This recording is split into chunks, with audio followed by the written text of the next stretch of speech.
ಮನಸ್ಸನ್ನು ಬಡಿದೆಬ್ಬಿಸಿ ಬದುಕಿಗೆ ಶಕ್ತಿ ತುಂಬಬಲ್ಲ 20 ವಿವೇಕವಾಣಿ. ಸ್ವಾಮಿ ವಿವೇಕಾನಂದರ ನುಡಿಮುತ್ತುಗಳು. ಸಾಧ್ಯವೇ ಇಲ್ಲ ಎಂದರೆ ಏನನ್ನೂ ಸಾಧಿಸಲಾಗದು. ಪ್ರಯತ್ನದಿಂದ ನಷ್ಟವೇನಿದೆ? ಗೆದ್ದರೆ ಸಂತೋಷ, ಸೋತರೆ ಅನುಭವ. ನಮ್ಮ ಹಣೆ ಬರಹವನ್ನು ನಿರ್ಧರಿಸುವವರು ನಾವೇ. ಅದಕ್ಕಾಗಿ ನಾವು ಯಾರನ್ನು ದೂಷಿಸಬಾರದು ಅಥವಾ ಶ್ಲಾಘಿಸಬಾರದು. ಸ್ವಾಮಿ ವಿವೇಕಾನಂದರು. ಎಲ್ಲ ಶಕ್ತಿಯು ನಿನ್ನೊಳಗೆ ಇದೆ. ನೀನು ಏನು ಬೇಕಾದರೂ ಮಾಡಬಹುದು. ಮನಸ್ಸನ್ನು ಶಕ್ತಿಯುತವೂ ಶಿಸ್ತುಬದ್ಧವೂ ಆಗುವುದರಲ್ಲಿಯೇ ಜ್ಞಾನದ ಮೌಲ್ಯವಿರುವಂಥದ್ದು. ಸ್ವಾಮಿ ವಿವೇಕಾನಂದ. ಗುರು ಎಂದರೆ ಒಬ್ಬ ವ್ಯಕ್ತಿಯಲ್ಲ, ಒಂದು ಶಕ್ತಿ. ಅಜ್ಞಾನದ ಕತ್ತಲೆಯನ್ನು ಕಳೆದು ಸುಜ್ಞಾನದೆಡೆಗೆ ಕರೆದೊಯ್ಯುವುದೇ ಗುರು. ಸ್ವಾಮಿ ವಿವೇಕಾನಂದ. ಅನುಭವವು ಜಗತ್ತಿನ ಸರ್ವಶ್ರೇಷ್ಠ ಶಿಕ್ಷಕ.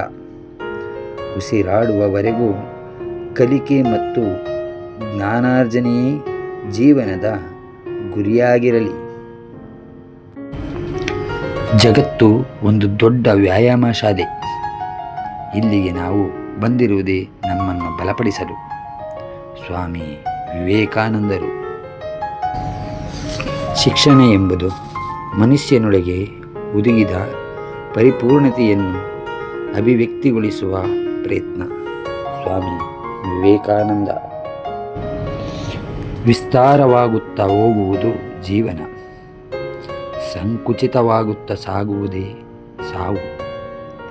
ಪ್ರೀತಿಯೇ ಜೀವನ, ದ್ವೇಷವೇ ಸಾವು. ಸ್ವಾಮಿ ವಿವೇಕಾನಂದ. ಜೀವ ನಮ್ಮ ಮಾತನ್ನು ಕೇಳುವುದಿಲ್ಲ. ಯಾವಾಗ ಬೇಕಾದರೂ ಹೋಗಬಹುದು. ಜೀವನ ನಮ್ಮ ಮಾತನ್ನು ಕೇಳುವ ಕಾರಣ ಹೇಗೆ ಬೇಕಾದರೂ ರೂಪಿಸಿಕೊಳ್ಳಬಹುದು.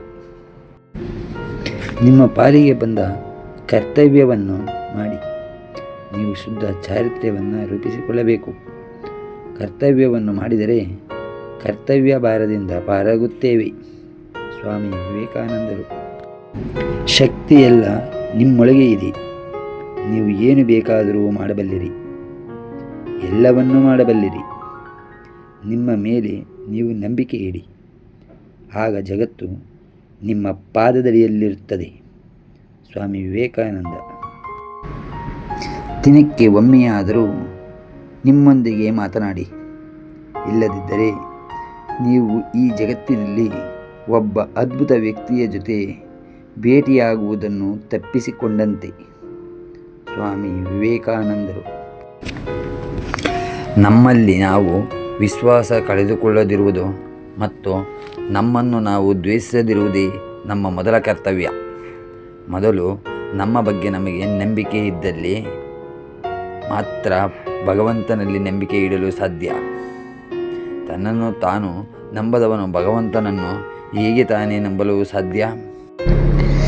ವಿಕಾಸವೇ ಜೀವನ, ಸಂಕೋಚವೇ ಮರಣ.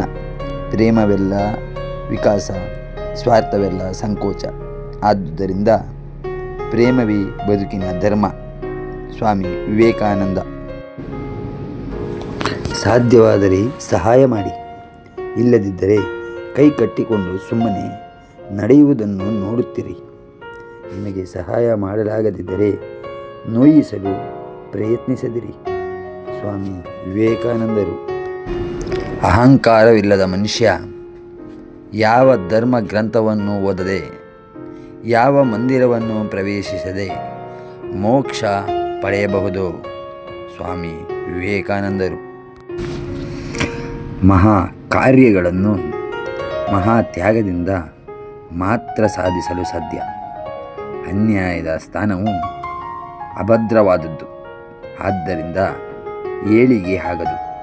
ಸ್ವಾಮಿ ವಿವೇಕಾನಂದ. ನಮಗೆ ನಾವೇ ಕೇಡನ್ನುಂಟು ಮಾಡಿಕೊಳ್ಳದಿದ್ದರೆ ಜಗತ್ತಿನ ಯಾವ ಶಕ್ತಿಯೂ ನಮಗೆ ಕೇಡನ್ನುಂಟು ಮಾಡಲಾರದು ಎಂಬುದು ನಿಶ್ಚಯ. ಸ್ವಾಮಿ ವಿವೇಕಾನಂದ. ಯಾವುದನ್ನೂ ಬಯಸಬೇಡಿ. ನಮ್ಮನ್ನು ದುಃಖಕ್ಕೊಳಪಡಿಸುವ ಎಲ್ಲ ಕಷ್ಟಗಳಿಗೂ ಆಸೆಯೇ ಕಾರಣ. ಸ್ವಾಮಿ ವಿವೇಕಾನಂದರು. ಸ್ನೇಹಿತರೆ, ಇದೇ ರೀತಿಯ ವಿಡಿಯೋಗಳಿಗಾಗಿ ನನ್ನ ಚಾನಲನ್ನು ಸಬ್ಸ್ಕ್ರೈಬ್ ಮಾಡಿ, ಕಮೆಂಟ್ ಮಾಡಿ, ಲೈಕ್ ಮಾಡಿ.